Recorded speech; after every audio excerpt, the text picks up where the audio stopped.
السلام علیکم عزیز طلباء و طالبات. ہمارا آج کا موضوع صنعت تجاہل عارفانہ ہے. تجاہل عارفانہ عربی زبان کا لفظ ہے جس کے لغوی معنی جانتے ہوئے بھی انجان بن جانا کے ہیں. اگر ہم ان دونوں حروف کے الگ الگ معنی دیکھیں تو عارف کے معنی ہے جاننے والا اور تجاہل کے معنی ہے انجان بن جانا.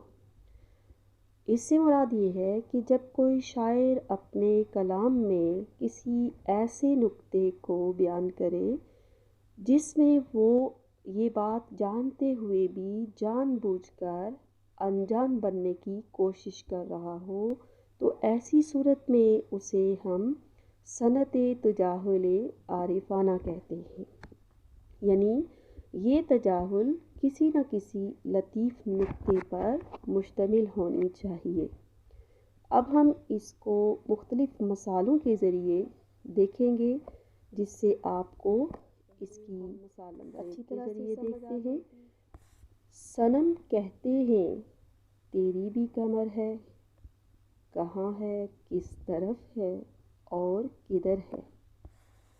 اب اس شعر میں کمر کو نہایتی نازک اور پتلی دکھانے کے لیے مبالغہ مقصود ہے، پوچھنا مقصود نہیں، کیونکہ کمر تو سامنے نظر آ رہی ہوتی ہے لیکن شاعر جانتے بوجھتے ہوئے بھی اس شعر میں انجان بن رہا ہے. اسی طرح ایک اور مثال، گلشن میں کس شخص کا ہے ڈھیر کے بلبل، منکار میں لے جا کے کہیں پھول در آئی.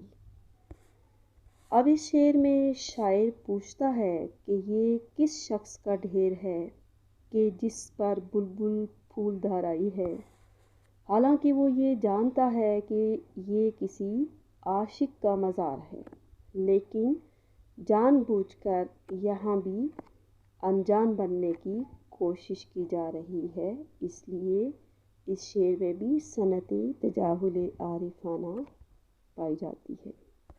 ہم اسی طرح ایک اور مثال کے ذریعے بھی اس تجاہل عارفانہ کو اچھی طرح سے سمجھیں گے.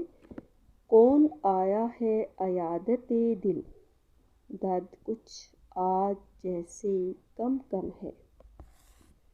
اب اس شعر میں شاعر پوچھ رہا ہے کہ یہ کون سا شخص ہے جو دل کی عیادت کو آیا ہے، حالانکہ شاعر کو یہ معلوم ہے کہ اس کا محبوب ہے. یہ جانتے ہوئے بھی اس شعر میں انجان بن رہا ہے. تو ایسی صورتحال میں ہم اسے صنعت تجاہل عارفانہ کہیں گے. امید کرتی ہوں کہ یہ موضوع آپ کو اچھی طرح سے سمجھ آ گیا ہوگا. اس کو اپنے پاس نوٹ بھی کر لیں. امید کرتی ہوں کہ بیٹا یہ موضوع آپ کو اچھی طرح سے سمجھ آ گیا ہوگا. ملتے ہیں نیکسٹ کسی نئے موضوع کے ساتھ. تب تک کے لیے